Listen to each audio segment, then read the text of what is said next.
이제 출애굽 과정에 있어서 5번째 재앙과 6번째 재앙에 대한 이야기입니다. 다시 한번 말씀드리지만 대부분의 것들은 이제 10가지 재앙 중에서 동물들이 나오는 재앙들은 그거는 전부 다 이집트의 신들과 관련이 있습니다. 이집트의 신들이 실제로 동물의 형상을 가지고 있기 때문이죠. 그래서 그 동물들이 하나씩 죽어나가면서 그런 동물들을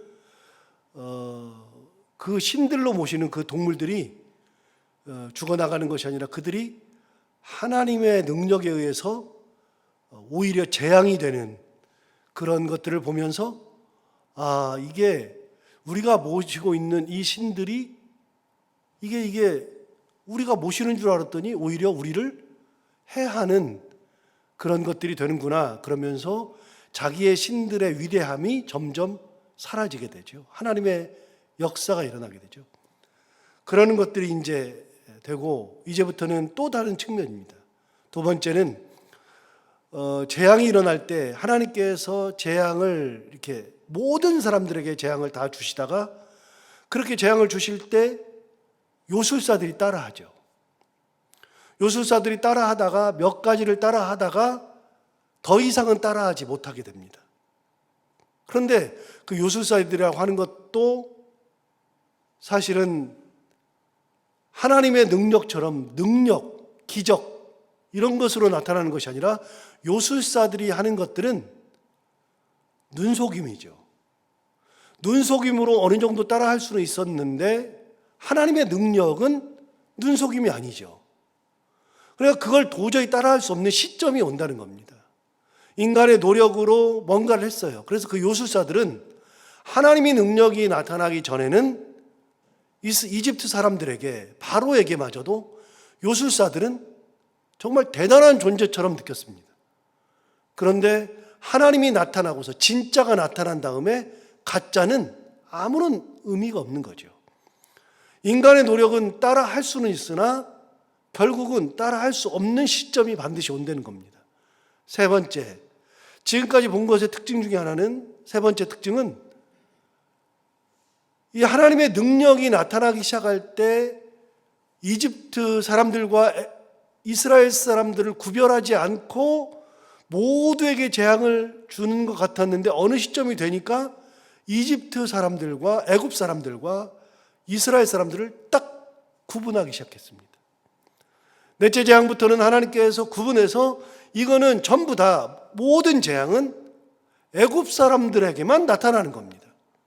이스라엘 사람들에게는 전혀 나타나지 않게 되죠. 구별을 딱 하시기 시작하는 장면이 나옵니다. 이런 몇 가지 특징이 있는데 이 외에도 출애굽 10가지 재앙을 연구해 보면 굉장히 여러 가지 특징이 있습니다. 그런 특징들이 오늘도 나오는데요. 그 세 가지를 기본적으로 생각하고요. 첫 번째는 동물들이 나오면 그런 신들은 전부 다 애굽 사람들이 섬기는 신이었다. 그런데 자기들이 섬기는 신이 오히려 자기를 해하는 하나님의 능력의 손으로 바뀌는 걸 보고서 우리의 신이 아무것도 아니라는 것을 깨닫게 되는 것. 두 번째는 요술사들이 하던 것들이 있는데 그런 것들도 다 어느 순간이 되면 더 이상을 따라하지 못하는 것. 세 번째는 하나님께서 애굽 사람과 이스라엘 사람들을 구별하기 시작한 것. 그걸 기본으로 하고 또 다른 특징들 보겠습니다. 오늘 보면 1절을 먼저 읽어보시면 이렇게 말하죠. 여호와께서 모세에게 이르시되 바로에게 들어가서 그에게 이르라. 바로에게 이렇게 말하랍니다. 뭐라고 얘기하느냐? 히브리 사람의 하나님 여호와께서 말씀하시기를 내 백성을 보내라. 그들이 나를 섬길 것이니라. 하나님이 뭐라고 말씀하시라 그러냐면 바로에게 가서 히브리 사람의 하나님 여호와께서 말씀하신다. 이것도 특징입니다. 그러니까 끊임없이 하나님 뭐라 그러냐면 하나님 본인을 히브리 사람의 하나님이라 그랬어요. 여러분 계속 우리가 설교를 같이 나누고 있으니까 이게 무슨 말인지 알잖아요. 여러분 히브리 사람의 하나님은 어떤 하나님이요? 바로가 생각할 때는 처음에는 듣도 보도 못한 사람이에요. 이게 들어봤어야죠. 언제 본 적이 있어야죠. 애굽의 신들은 형상을 다 가지고 있다 그랬잖아요. 지금 우리도 형상을 다 가지고 있잖아요. 절에 가면은 부처 형상이 있고, 문수보살 형상이 있고, 무슨 관세음보살 형상이 있고, 모든 게 다 있잖아요. 무당집에 가도 장구신이 있고, 애기동자신이 있고, 형상이 다 있잖아요. 그 형상이 다 있으니까 그걸 채워주기 위해서 사실은 형상을 만들 수 없는데, 천주교 같은 경우도 형상을 만들었잖아요. 마리아상을 만들어서 길게 세워놨잖아요. 예수상도 만들었잖아요. 여러분, 마리아상은 원래 없어요. 마리아를 본 적이 있어야죠. 예수를 본 적이 있어야죠. 그런데 옛날에 서양 화가들이 예수 그리스도를 그렸어요. 그리고 마리아도 그렸어요. 조각도 했어요. 유명한 조각 중에, 그 조각 중에, 기독교 조각 중에 가장 유명한 조각은 성모자상입니다. 성모자상은 엄마와 아들이죠. 모자니까 엄마와 아들인데 성 붙었으니까 성 요한, 성 베드로 이렇게 하듯이 성인을 의미하는 거겠죠.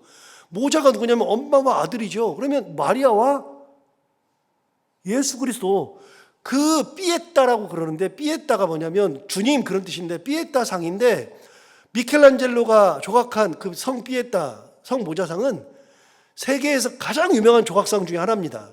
예수님께서 십자가에 달려서 돌아가신 다음에 예수님을 내렸는데, 예수님의 어머니 마리아가 돌아가신 예수 그리스도를 품에 안고 있어요. 그런데 품에 안고 있는데 이분이 돌아가셨으니까 몸이 축 늘어졌죠. 그래서 안고 있는데 발은 여기 있고 머리는 여기 있고, 이게 몸이 축 늘어져 있어요. 그게 성모자상, 유명한 상이죠. 기독교 조각상 중에 가장 유명한 상은 성모자상입니다. 미켈란젤로께 진짜 유명하고요. 그런데 여러분, 그 모자상도 그렇고 그림도 그렇고 모든 것을 다 그렸는데, 그리고 조각을 했는데, 그거를 다 어떻게 그렸냐면요, 유럽 사람으로 다 그려놨어요. 근데 예수님은 유럽 사람이 아니잖아요. 그래서 저는 옛날에 굉장히 충격이었어요. 어떤 게 충격이었냐면, 신학교 다니면서 예수님이 중동 사람이라는 것에 충격받았어요. 그 중동 사람처럼 생겼다는 것에 진짜 충격받았거든요. 그런데 예수님은 그쪽 사람이에요. 요셉과 마리아도 유럽 사람이 아니고요, 중동 사람이라고요. 그런데 만들어 놓은 예수나 마리아, 지금 천주교에서 만들어 놓은 상도 보면요, 전부 다 서양 사람으로 다 조각해놨어요. 그게 말도 안 되는 거예요. 원래 기독교는요, 상이 없어요. 하나님을 누가 본 적이 있어야죠. 예수를 본 적이 있어야죠.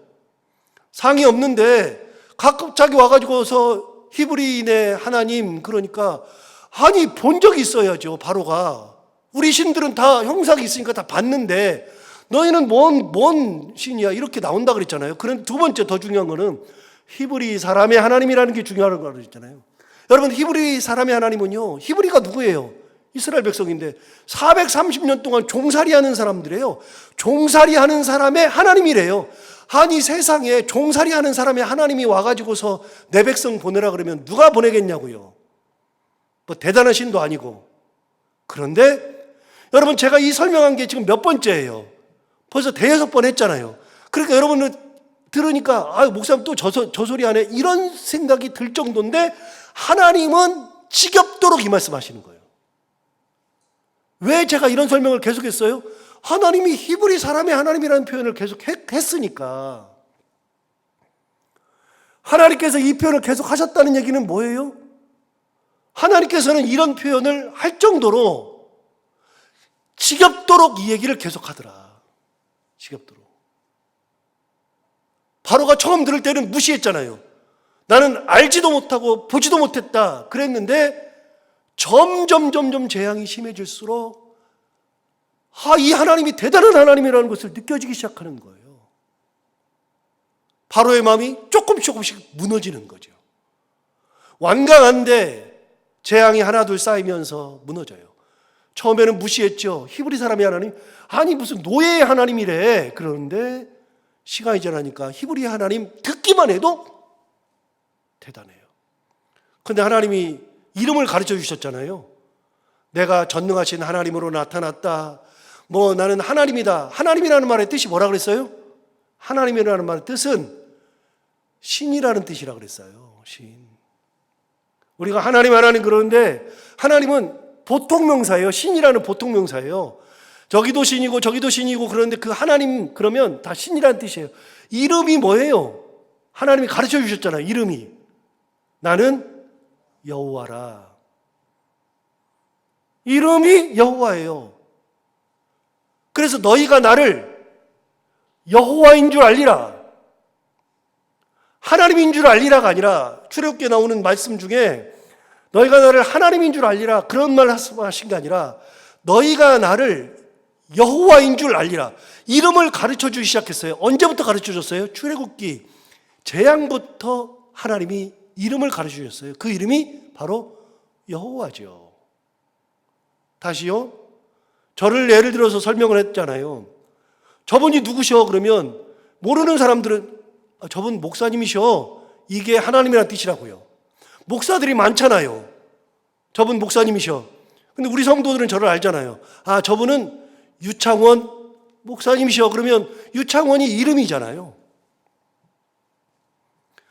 여호와라는 이름을 가르쳐 주신 거예요. 히브리인의 하나님. 처음에는 무시했는데 점점 이 말을 듣기만 하면, 히브리인의 하나님 그러면 듣기만 하면은 막 그분이 무서워지기 시작하네요. 그러다 보니까 어떤 일이 벌어져요? 히브리 사람들, 내가 노예로 부렸던 저 사람들이 대단한 사람들이었네. 저 사람들이. 처음에 예수 믿는 사람들이 무시해도 우리가 하나님의 이름으로 나아가고 하나님의 이름으로 살고 하나님의 능력을 나타내고 하나님께서 우리와 함께 동행하시고 그러면 우리를 처음에는 무시해도 점점 우리가 무서워지고 우리 하나님이 위대하게 되는 거라니까요. 이게 점점 바뀌어요. 점점. 자, 1절 다시 보세요. 1절 보시면 얘기하죠. 여호와께서 모세에게 이르시되 바로에게 들어가서 그에게 이르라 히브리 사람의 하나님 여호와께서 말씀하셨다. 두 번째, 내 백성을 보내라 그들이 나를 섬길 것이니라. 이것도 끊임없이 말씀하시는 거예요. 이것도 내 백성을 보내라 그들이 나를 섬길 것이니라. 그래서 이 특징들은요 10거를 해보면 많아요. 그 중에 하나가 아까 3개는 기본적으로 설명했고 그 중에 하나가 나는 히브리 사람의 하나님. 또 한 가지는 내 백성을 보내라 그들이 나를 섬길 것이다. 여러분 이것도 대단한 게요. 이 사람들 히브리 사람들은 노예라 그랬잖아요. 노예들은 누굴 섬겨요? 주인을 섬기죠.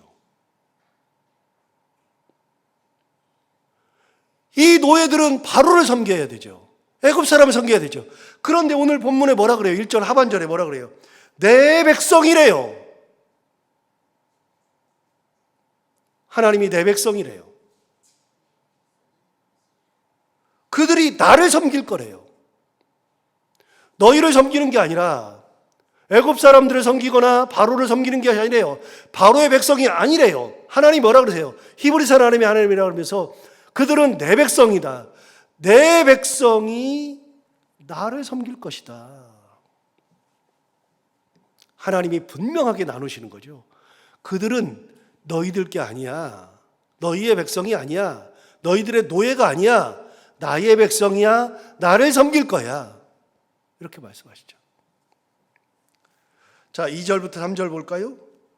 네가 만일 보내기를 거절하고 억지로 잡아두면, 보내기를 거절하고 억지로 잡아두면 이것도 계속 나왔어요. 너희들이 보내기를 거절하면 이것도 계속 나왔으니까요. 3절 여호와의 손이 들에 있는데 가축 곧 말과 나귀와 낙타와 소와 양에게 더하리니 심한 돌림병이 있을 것이다. 자, 이제 심한 돌림병이 생길 거래요. 자, 이게 무슨 의미가 있을까요? 자, 먼저 3절을 보시면 이렇게 시작해요. 여호와의 손이 들에 있는 내 가축들에게 더하리니 심한 돌림병이 있을 거다. 여호와의 손이 그런 능력을 행한다는 거예요. 자, 여호와의 손이 어디 나오느냐? 손은 아니지만 어떻게 나오냐면, 여러분 바로 앞에 있는 8장으로 가볼까요? 8장 16절부터 보겠습니다.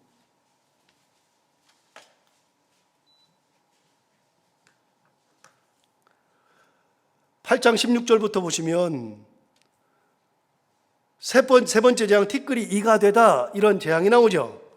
이 재앙에서 어떻게 나오냐면 18절을 보시면 요술사들도 자기 요술로 그같이 행하여 이를 생기게 하려 하였으나 못하였고 이가 사람과 가축에게 생긴지라. 그 다음 뭐라 그랬냐면 요술사들이 이렇게 말해요. 19절에 요술사가 바로에게 말하되 이는 하나님의 권능이니이다 그랬는데, 권능 앞에 숫자가 있을 거예요. 권능 바로 앞에 숫자가 1번이든 2번이든 있을 겁니다. 그럼 번호를 찾아서 가서 보시면 제 거는 2번이라고 되어 있는데, 권능이라고 하는 것을 밑으로 내려가서 찾아보면 뭐라고 되어 있어요? 손가락이라고 되어 있죠. 요술사들이 자기들은 못하니까 뭐라고 고백했냐면, 요술사가 바로에게 말하되 이는 하나님의 권능입니다. 우리는 못합니다. 따라하지 못하는 순간에 하나님의 권능입니다 라고 했는데, 다시 말하면 하나님의 손가락입니다. 하나님의 손이 움직인 겁니다 얘기했잖아요. 요술사들이 하나님의 손을 언급한 적이 있어요, 요술사들이. 그런데 오늘 본문으로 가서 보시면 3절에 하나님이 직접 말씀하시죠. 뭐라고 말씀하셔요? 여호와의 손이 들에 있는 데 가축 곧 말과 나귀와 낙타와 소와 양에게 더하리니 심한 돌림병이 있을 것이다. 여러분, 돌림병은 하나님의 역사인데 하나님 뭐라 하시면 내 손이 거기에 더할 거다. 하나님의 손. 그 손은 누가 말한 거예요? 요술사들이 말한 거예요. 요술사들이. 하나님의 손이 움직인 겁니다. 이 얘기를 안 들었으면 바로가 좀 실감이 덜했을 거예요. 그런데 이미 바로가 이 얘기를 요술사들한테 들었거든요. 그런데 하나님의 손이 가축들에게 임한대요. 그런데 다시 보세요. 3절에 여호와의 손이 들에 있는 데에 가축 곧 말과 나귀와 낙타와 소와 양에게 더한다 그랬는데, 여러분 이게 과학을 좀 알면, 의학을 좀 알면, 수의학을 좀 알면 이게 말이 안 되는 얘기거든요. 이게 여러분, 우리가 전염병 중에서요 인수공통 전염병이 있어요. 인수공통 전염병, 공동으로. 그래서 인수, 이는 사람 인자에다가 수는 짐승 숫자잖아요. 짐승 숫자. 그래서 인수공동으로 걸리는 전염병이 있어요. 우리가 인수공동 전염병 중에 가장 최근에 겪은 거는요 코로나 바이러스잖아요. 코로나는 어디서부터 생겼어요? 박쥐부터 있었죠. 박쥐의 전염병이 인간에게 들어오면서 인간이 전염병을 앓는 거잖아요. 그래서 이 박쥐가 짐승이고 인간이니까 둘이 같이 이 전염병을 앓은 거죠. 근데 왜 그게 문제가 됐어요? 왜? 박쥐가 가지고 있는 이 전염병을 인간이 내성화시킨 게 한 번도 없거든요. 한 번도. 여러분, 요즘에도 코로나 바이러스 있어요, 없어요? 있어요. 요즘에 코로나 걸리는 사람들이 있어요. 그런데 몇 년 전에 코로나가 생겼을 때에는 막 사람들이 막 죽어나갔죠. 요즘은 죽는다는 보고 있어요? 안 죽죠. 왜요? 예방접종 다 했거든요. 우리가 이미 다 맞았거든요. 그래서 그 코로나 균을 이길 수 있는 균이 우리 안에 내성화되어 있거든요.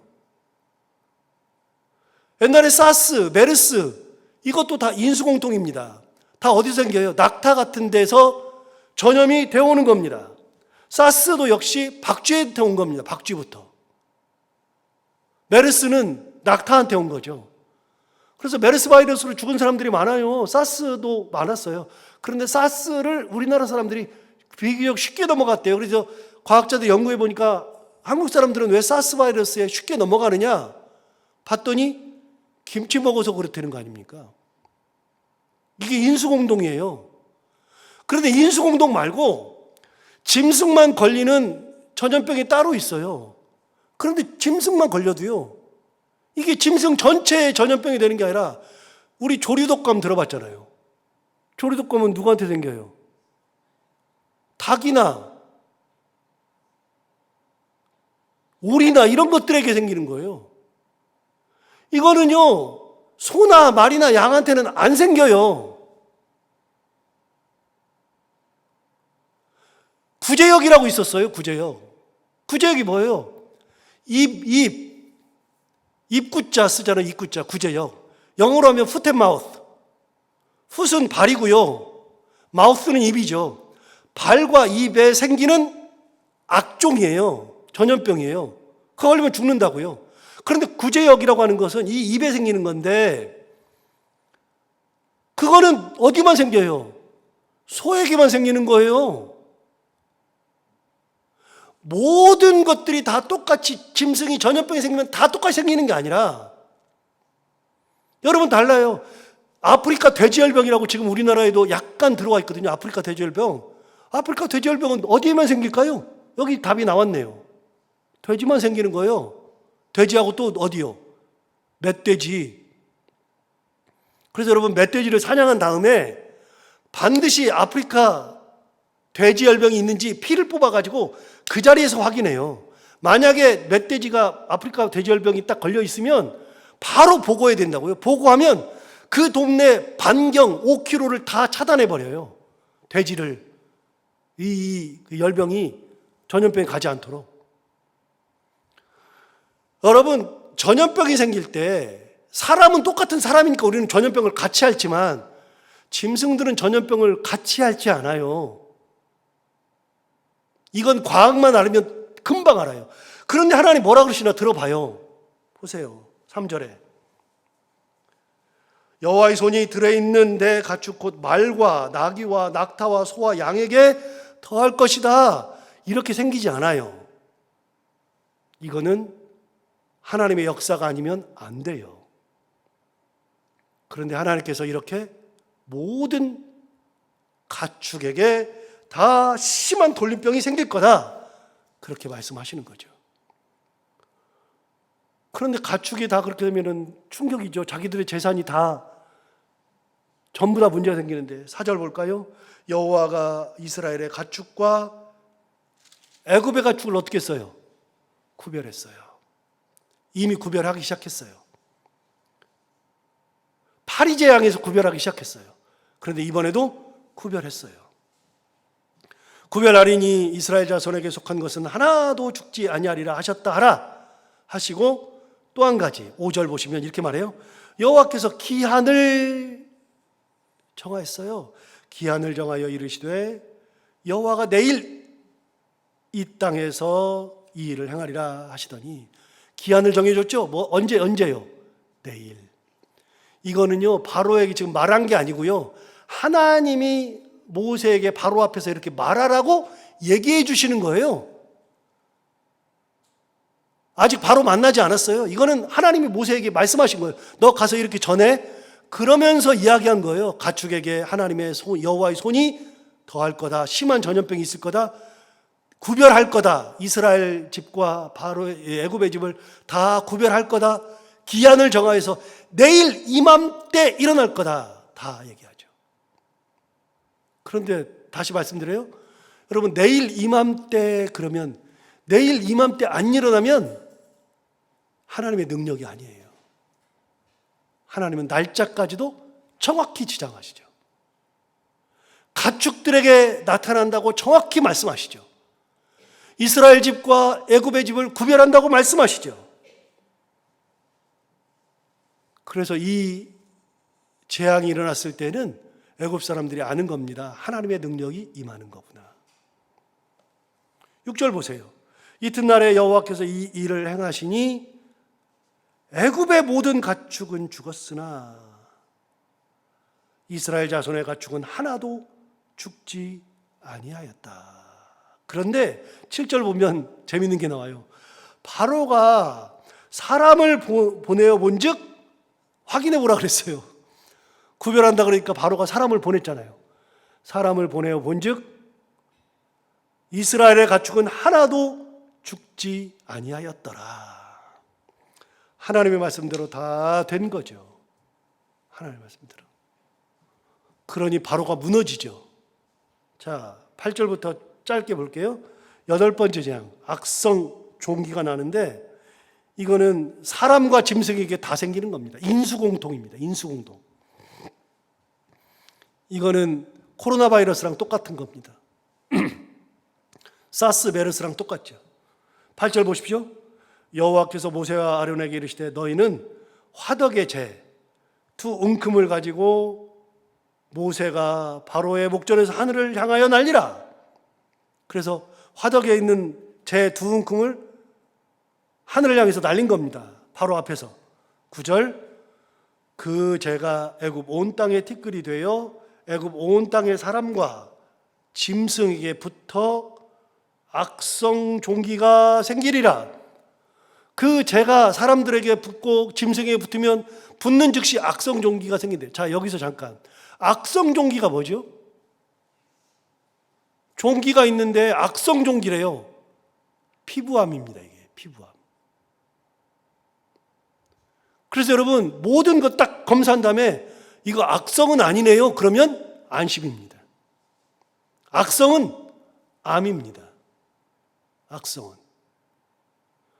피부에 뭐가 이렇게 나잖아요. 피부에 나는 거는 악성 아닙니다. 피부에 나는 건 악성 아니에요. 그거는 그냥 제거할 수 있어요. 약을 먹든지 바르든지 뭐 잘라내든지 그럼 되잖아요. 그런데 암은 잘라낼 수 없잖아요. 여러분, 악성 종기라는 것은 이거는 암이라는 얘기입니다. 피부암. 10절 보십시오. 그들이 화덕의 재를 가지고 바로 앞에 서서 모세가 하늘을 향하여 날리니 사람과 짐승에게 붙어서 악성 종기가 생겼어요. 11절 보십시오. 재밌는 장면이 나오죠. 요술사들도 악성 종기로 말미암아 모세 앞에 서지 못하니. 악성 종기가 요술사들로부터 애굽 모든 사람에게 생겼습니다. 여러분, 이게 참 재밌는 표현인데요. 11절 보세요. 요술사들도 악성 종기로 말미암아 모세 앞에 서지 못했다. 무슨 말이에요? 지금까지 요술사들이 섰을 텐데 이제 요술사들이 모세 앞에 설 수도 없습니다. 요술사들도 피해갈 수 없습니다. 어느 누구도 피해갈 수 없습니다. 하나님의 능력 앞에 어느 누구도 예외 없이 전부 다 악성 종기가 다 걸려서 애굽 온 땅이 난리가 난 겁니다. 그래서 하나님은 끊임없이 구별하십니다. 이스라엘 사람들과 애굽 사람을 구별하시고 더 이상은 요술사들이 따라 할 수 없도록 만드시고 하나님은 이제는 기한까지 정하여서 그 기한을 맞춰서 역사하시면서 바로가 무너져 내리게 하시는 거죠. 여러분, 오늘 이 말씀들에서 하나님의 능력을 볼 수 있는데 저는 보면서 계속해서 마음에 계속 하나님이 이런 분이구나 하는 것을 계속 생각하게 되는 거는요. 뭐냐면 나는 히브리 사람의 하나님이래요. 노예의 하나님이래요. 내일 또 나옵니다. 여러분, 내일 보겠지만 13절 보십시오. 13절에 이렇게 시작합니다. 뭐라고 시작하냐면 여호와께서 모세에게 이르시되 아침에 일찍 일어나 바로 앞에 서서 그에게 이르기를 뭐라 그래요? 히브리 사람의 하나님 여호와의 말씀에 내 백성을 보내라. 그들이 나를 섬길 것이니라. 하나님 끊임없이 지겹도록 반복하십니다. 내 백성이라 그러고 나를 섬긴다 그러고 나는 히브리 사람의 하나님이라 그러고. 여러분, 하나님은 우리에게 그런 분이시죠. 우리의 하나님, 그분 능력 있으신 하나님, 그분의 은혜 가운데 사는 것이 얼마나 귀한 것인지 다시 한번 생각하면서 하나님의 능력 가운데 살아가는 우리 모두가 다 되기를 바랍니다. 기도하겠습니다. 하나님 아버지, 감사합니다. 오늘도 귀한 말씀으로 우리를 깨워주셔서 감사합니다. 5번째, 6번째 재앙을 보면서 하나님의 능력이 얼마나 대단한 것인지, 그러나 그 기저에는 나는 히브리 사람의 하나님이다 말씀하시는 그 음성을 듣게 됩니다. 하나님은 그런 분이시며 하나님은 끝까지 내 백성을 인도하시는 분임을 깨닫고 우리가 그 하나님의 말씀을 붙들고 하나님의 능력을 붙들고 하나님의 은혜를 붙들고 살아갈 수 있는 참 그리스도인의 모습으로 살아갈 수 있는 저희들 모두가 다 되게 하여 주옵소서. 하나님 아버지, 오늘도 하루를 살아갈 때 이 말씀을 붙들고 힘있게 살아가게 하여 주옵시고, 기도하러 나온 사랑하는 성도들 한 분 한 분의 기도를 다 들어 응답해 주시기 원하며, 해야 되는 것들을 기쁨으로 잘 감당하고 만나는 분들과 함께 웃고 행복한 하루가 되게 하여 주옵소서. 감사하며 예수님 이름으로 기도하옵나이다.